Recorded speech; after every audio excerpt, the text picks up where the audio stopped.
জাতীয় ভোক্তাধিকার সংরক্ষণ অধিদপ্তরের নিয়মিত মনিটরিংয়ের কার্যক্রম হিসেবে আজকে আমরা জীবননগর উপজেলা আসছি।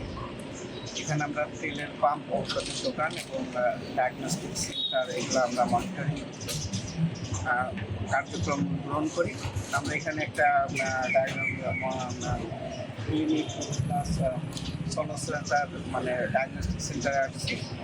এখানে আমরা দেখলাম যে অপারেশন থিয়েটারে অপারেশনের জন্য জরুরি যে ওষুধগুলোর ভিতরে যে মেয়াদ উত্তীর্ণ ওষুধ আমরা পেয়েছি বিভিন্ন মেয়াদে 1 বছর, 2 বছর, 3 বছরের। দুটা প্রয়োজনীয়, একটা ওনারা হয়তো হালকা প্রয়োজনীয় কিন্তু কেন রাখছে জানি না। তা এখানে যেটা দেখলাম, যেখানে অপারেশন বা যে ইয়েটা হয় এটা সাধারণত শুক্র শনিবারেই হয়।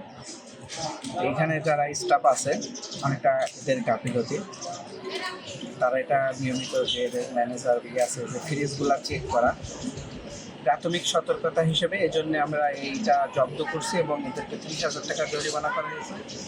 এবং আমার সাথে জীবননগর উপজেলা স্বাস্থ্য কমপ্লেক্স রয়েছে যে স্বাস্থ্য কর্মকর্তা উনি আছে এখানে। আমরা কিছু এখানে কমন ইনস্ট্রাকশন দিয়েছি যে ওনারা যাতে এটা নিয়মিত মানে পরিষ্কার করে এবং উপজেলা থেকেও আমাদেরকে মানে একটা ইয়ে দিয়েছে যে ওনারা তো নিয়মিত মনিটরিং করে, আরও করবে এবং আমি সাথে থাকবো ইনশাল্লাহ এবং এদেরকে মনিটরিং কার্যক্রমটা আমাদের অব্যাহত থাকবে।